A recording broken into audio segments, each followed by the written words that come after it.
Wrong is wrong and right is right. She drove off innocently, and they killed her, shot her in her head. Murdered her. If you protest and express your First Amendment rights, please do so peacefully, as you always do. Let's show up with peace. To march, to protest, to hug one another, to love all the way with peace. I just echo the mayor's comments that we ask that the community continue to call for peace. To ICE, get the fuck out of Minneapolis.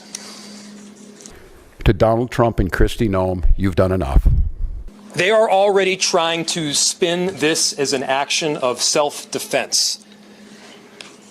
Having seen the video of myself, I want to tell everybody directly, that is bullshit. We do not need any further help from the federal government.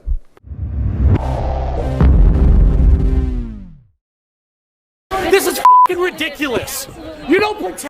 Before we jump to conclusions, people need to hear all the evidence, see all the videos, and let the investigation play out before assigning blame for the shooting in Minnesota. You killed my neighbor! How do you show up to work every day? This video is about how the officials in Minnesota reacted before the facts of what occurred were even known.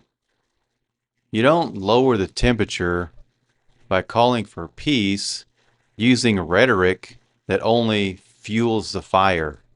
We have medics on scene. We have our own medics. Where are they? Where are they? How can I relax? You just killed my neighbor. You caught butter in the face. You killed my neighbor. How do you show up to work every day?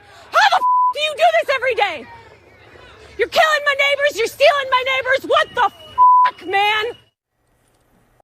You can call for calm and restraint without preloading blame, but officials in Minnesota chose not to do that. We can't give it to them. We cannot. If you protest and express your First Amendment rights, please do so peacefully, as you always do. We can't give them what they want. Sounds reasonable. The hearts and minds of the people in this state are on our side. To Americans, I ask you this: please stand with Minneapolis. And from here on, I have a very simple message. We do not need any further help from the federal government. To Donald Trump and Kristi Noem, you've done enough. There's nothing more important than Minnesotan safety. I've issued a warning order to prepare the Minnesota National Guard. We have soldiers in training and prepared to be deployed if necessary. And these National Guard troops are our National Guard troops. Minnesota will not allow our community to be used as a prop in a national political fight. So here we go again. Officials in Minnesota ratcheting up the rhetoric, assigning blame, spreading all kinds of hatred towards ICE agents and towards President Trump, and getting people fired up and angry before anything is even known about what happened. Drawing lines, choosing sides, it's us against them. They're just here to do terrible things. They're arresting people who should be arrested, and you're not helping in any way.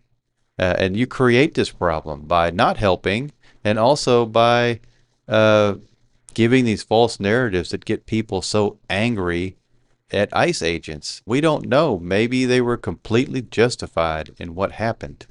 And this guy, he's just ridiculous. We've dreaded this moment since the early stages of this ICE presence in Minneapolis. A lot of anger in his delivery. Not only is this a concern that we've had internally, we've been talking about it. They are not here to cause safety in this city. What they are doing is not to provide safety in America. What they are doing is causing chaos and distrust. They're ripping families apart. They're sowing chaos on our streets. And in this case, quite literally killing people. So they are already trying to spin this as an action of self-defense. Having seen the video of myself, I want to tell everybody directly, that is bullshit. This was an agent recklessly using power He doesn't know that that. resulted in somebody dying, He doesn't know that. getting killed. There were dozens, if not hundreds, of ICE and federal officers that were there at the time. Dozens or hundreds, there's a big difference. Having them there was only causing more chaos. Having them there was only making a difficult situation even more problematic, and one that, yes, they created themselves. And I have a message for ICE. To ICE, get the f*** out of Minneapolis. We do not want you here. Long-term Minneapolis residents that have contributed so greatly to our city, to our culture, to our economy are being terrorized, and now somebody is dead. This guy is insane. That's on you. We are better than a bunch of ICE agents being deployed to cities around the country and ripping apart families and communities. We're better than that. And so we are going to meet that hate with love. The mayor there in Minneapolis is a complete sellout moron who just spews nonsense and propaganda. Nothing that he says makes any sense. There's tragedy on both sides. There's tragedy with the victim and her family. There's tragedy for the people of Minnesota. There's tragedy for the ICE agent that had to make that decision to do that. And we'll find out if he was right or wrong. There's tragedy for his family. There's no compassion at all. There's no appreciation or anything for the ICE agents and the job they do there in Minnesota. In fact, he's demanding that they leave, and he wants them out of Minneapolis. Minneapolis has a lot of problems, and the federal government has to step in and get to the bottom of some of this. And people who are in the country illegally, especially the ones who have committed crimes, but anyone, if you're in the country illegally, you should be removed. And he's trying to protect these people for his own personal benefit. He has vested interest in that. So this guy is just an absolute joke. And after the things that he said today in his speech, people of Minnesota should call for his resignation. The preliminary information that we have indicates that this woman was in her vehicle and was blocking the roadway on Portland Avenue, midway between 33rd Street and 34th Street in the city.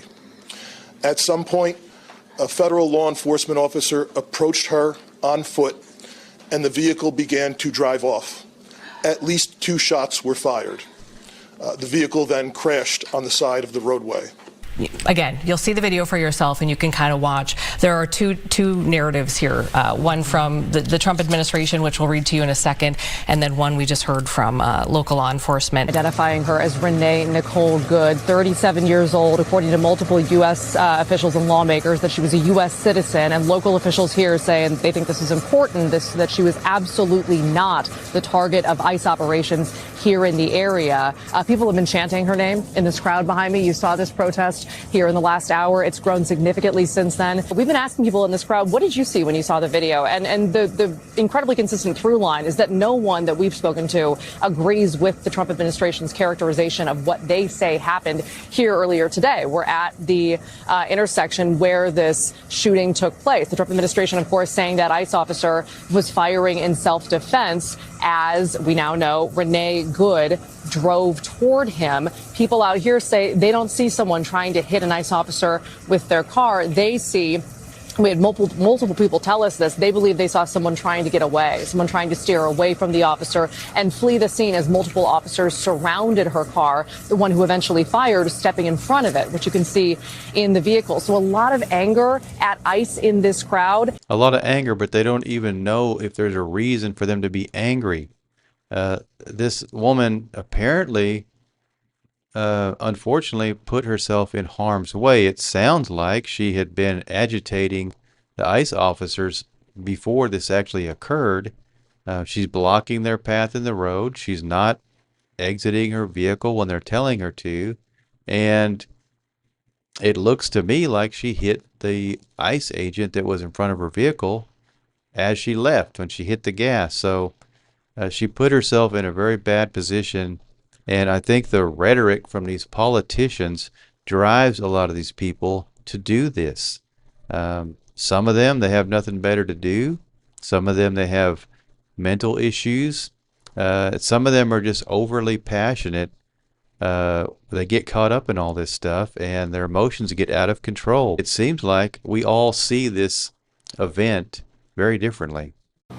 Ladies trying to warn everyone ICE is in the neighborhood.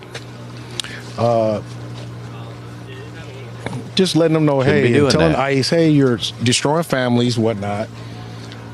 Stop doing this. Hey, get out of here. Stop that. She reversed so traffic can go by. The pickup truck, gray pickup truck, officer ICE got out and was telling her, hey, well, didn't tell her anything really, just telling her what, I'm going to open up your door and I'm going to get you out. And that's when the shooting happened, and the car took off and then it sped off and crashed right into the cars. Then you have one that's in front of the car that was already coming from the side. And he was just getting clear because he already see that, hey, this person could take off, but, you know, maybe I'll try to, you know, intimidate you with my gun. But I don't think the lady was looking that way towards the front because she's worried about this. Someone's trying to get in her door. And she's 65 years old. Person was killed for basically nothing outside of my house. I've lived here for 2 years. I've never seen anything like this. The person was pulling forward. Nobody had to die. That doesn't really match up with the videos that I've seen. The Secretary of Homeland Security called it domestic terrorism and seemed to speak as though she had all the facts. Stephen Miller has tweeted a similar narrative that seems conclusive in terms of what they believe happened. Donald Trump has done the same. So much death, so much ugliness. And I'm trying to figure out, how does one answer the question, where is God, in relation to the other question that that woman asked as she witnessed what she witnessed: what have you done? What the F have you done? Well, it may turn out that he was doing his job. We don't know. We don't have all the facts.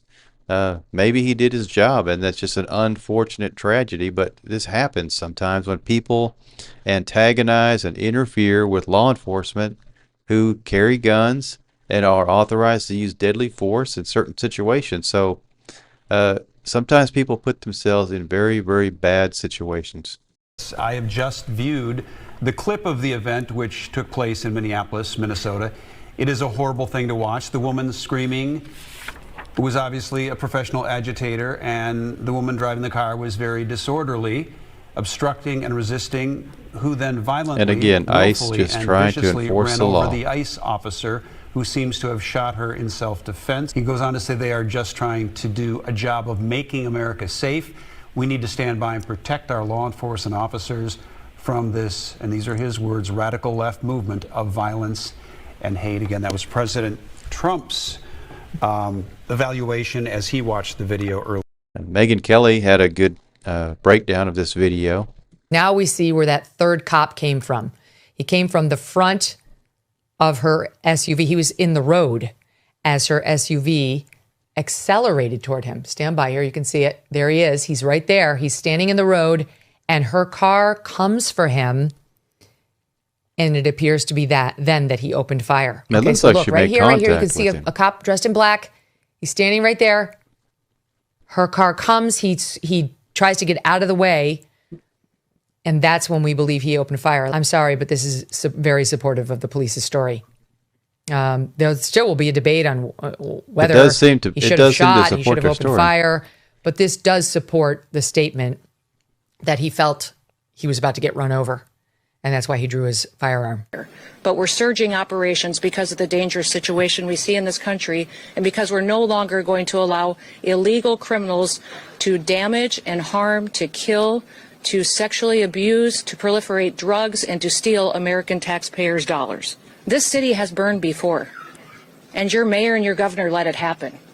President Trump is not going to let that happen. With that, I'll take any questions that you may have.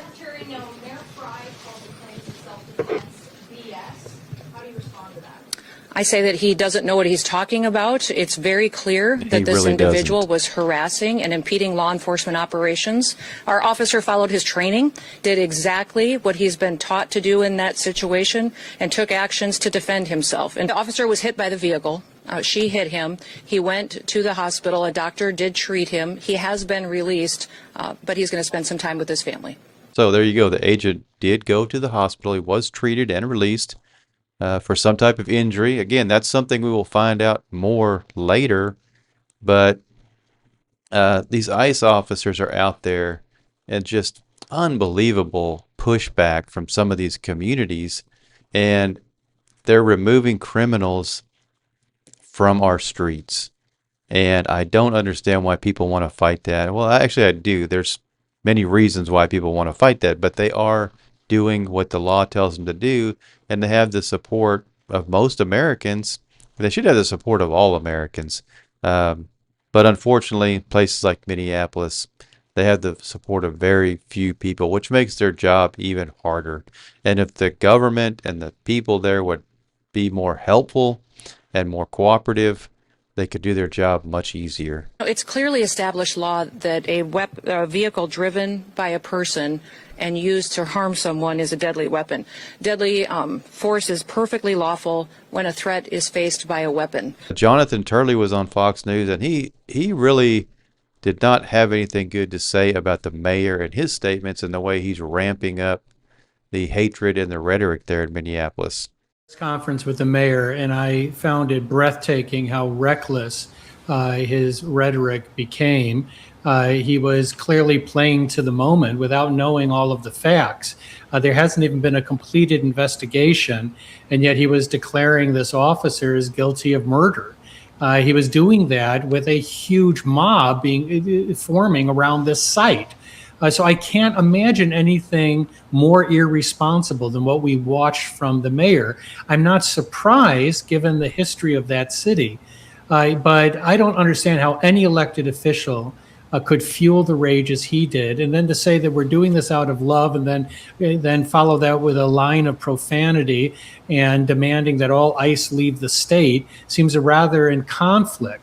So, once again, they're throwing gas on the fire. They're getting people all worked up. They don't even know what happened yet exactly. We've got some video. We've got some witness statements. We don't have a lot of the facts, and we don't have any real background as how we got to this point. But they're already condemning ICE. They want them out of Minneapolis. They don't want any more involvement with the federal government. I mean, it's just a crazy reaction from the governor and from the mayor, especially there in Minneapolis. So here's some pretty good analysis of what may have actually happened here from NBC News. How will this help the investigators?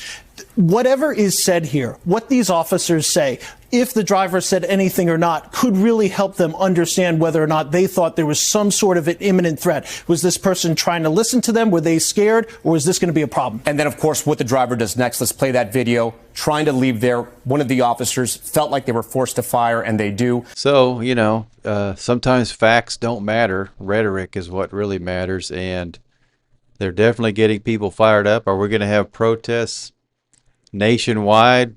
Who knows? Who knows what's going to happen in Minneapolis? Just going to have to wait and see. Law enforcement has a job to do, and unfortunately, so many people nowadays feel like it's their duty or responsibility to interfere with law enforcement doing their job. So the mayor, the governor, not helping the situation at all, not helping to calm the situation, even though they claim that is their number one goal. You can see how they incentivize these people who are ready to get violent at a moment's notice. They just need someone to fan those flames and throw a little bit of gas on the fire, and next thing you know, everything blows up. So we'll see what happens in Minneapolis and around the country, and hopefully we're not going to have another George Floyd situation there in Minneapolis, but a lot of it depends on how it's handled going forward by the mayor and the governor, and so far they've completely failed in my opinion. But let me know what you guys think down in the comments, and I'll see you on the next video.